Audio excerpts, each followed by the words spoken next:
Is Azazel someone not out of the comics or a totally fictional character? The possibility does exist, and as I mentioned on my review video this week, that she is based off Azazel out of the comics. But however as well, there is Fred on Discord who did some research, did some digging, and came up with the fact that there is someone in Mayan culture that Azazel could actually be based off of. Now the name itself is written as Ixchel as opposed to Izel. I'm not really sure if her name is pronounced Azazel as well, but I'm gonna go with Azazel for the purpose of this video to make it simpler and easier.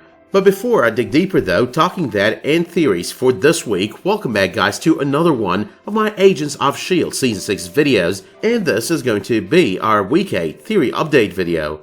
Alright, so I'm going to start by reading this excerpt out of this article. You could basically find the article linked in the pinned comment to this video if you want to read the entire thing. But the part though that I want to focus on over here happens to read, in the traditional pantheon of Maya gods and goddesses, Azazel has two aspects, that of a young sensual woman and an aged crone. However, that pantheon was built by archaeologists and historians based on a wide variety of sources, including iconography, oral history, and historical records. Over the decades of research, Mayanists have often debated whether they have incorrectly combined two female deities, Goddess I and Goddess O, into one moon goddess. Now I'm gonna ignore Goddess I over here, the young, vibrant wife, and talk about Goddess O, who's basically the aged crone. And this one happens to be associated with creation, which kind of fits with the creator idea, with birth, which once again does scream creator, but then there's also death and world destruction, and that's really the part that kind of fits with what's going on this season of the series. So Azazel is actually the creator, that much is hinted at by this kind of information, but there's always the chance that she isn't, or she isn't working alone. Now I'm not gonna go through the comparison with Azazel once again, the one that I talked about on my review video, but suffice to say though, I think Azazel is a mashup between this Azazel, you know, the one from Mayan culture, with a whole bunch of spicing her character up by mixing her up with Azazel out of the comics. Now I believe what she's aiming at over here is getting back the monoliths, opening a gateway to that fear dimension or fear realm that she came from, and kind of bringing about an army out of there. I believe as well she's not being introduced as a goddess, I believe she's being introduced more as a demon. You know, a demon that escaped some kind of hellish dimension.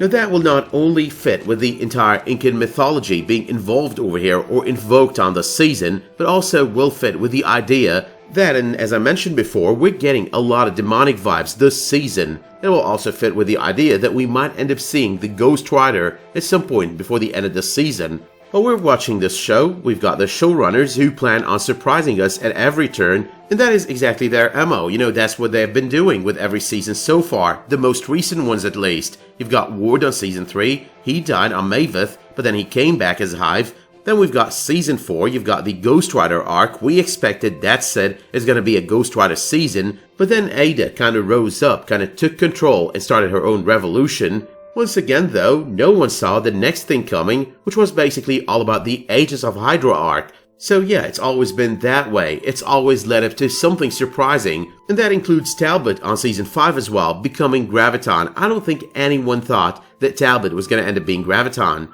But all of this is stuff that you know, but I'm using it as support for what I'm about to say, because we did meet Balgad on the most recent episode. Balgad's name is a little bit different than all the other biblical names. Not saying that Bal is not a biblical name, by the way, because Bal is a biblical name, but nonetheless, and as opposed to all the other biblical names used for Chronicom so far on the series, this one is less associated with the forces of good and more associated with the forces of evil.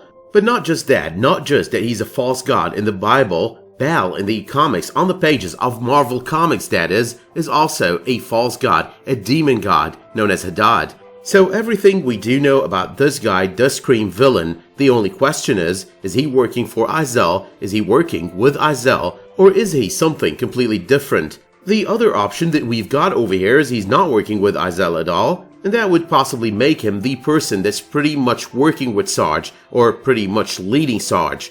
My money though is pretty much on him working with Azazel. And one other thing that does come to mind over here is the possibility that Azazel, the Shrikes, all of that, they're not really the big villain of the season, or the final villain of the season. They're still one hell of a major villain, but not really the endgame boss.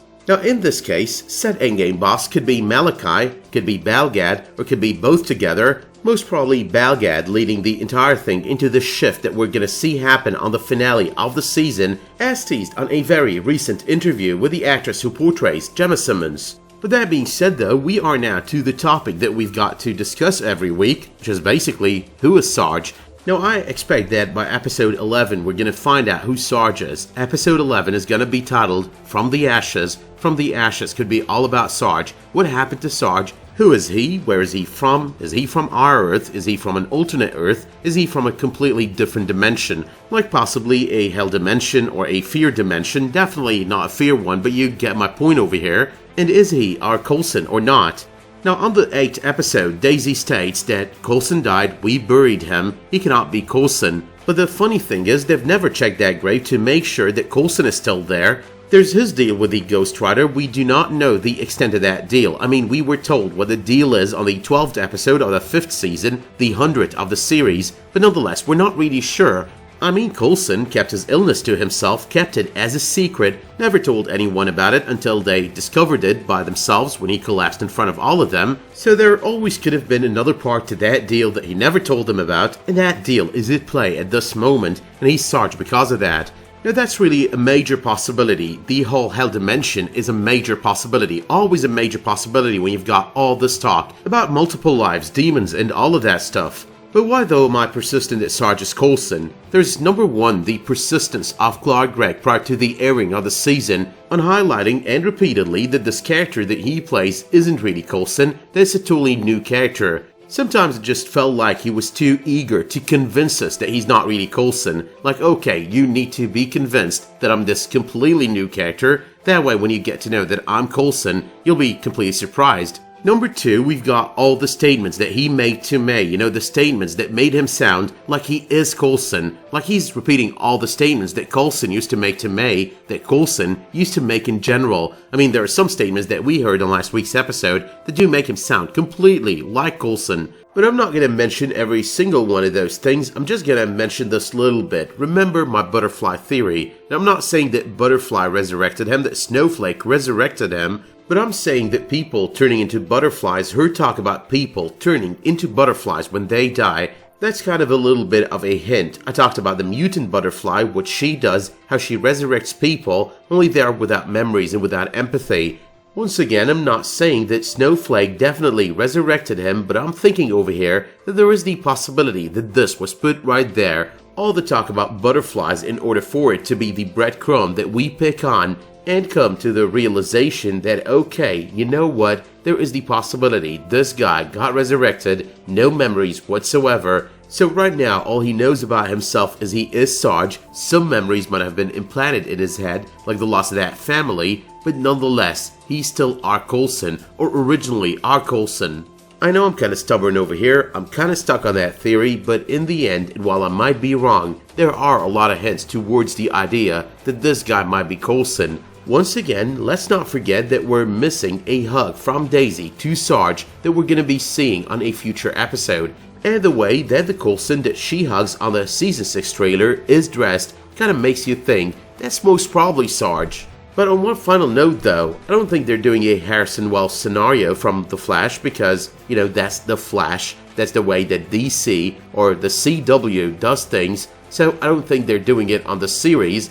I do know for a fact that Clark Gregg is going to be there on Season 7. We all know that. Everything, including tweets and whatnot while they're filming Season 7, kind of points towards that. And I can't imagine that this guy being Sarge, this guy continuing to be Sarge, is going to be part of the upcoming season, because I don't think he's a villain for both seasons. The producers did state that this season is its own arc, so this is not going to extend it to next season as a continued arc.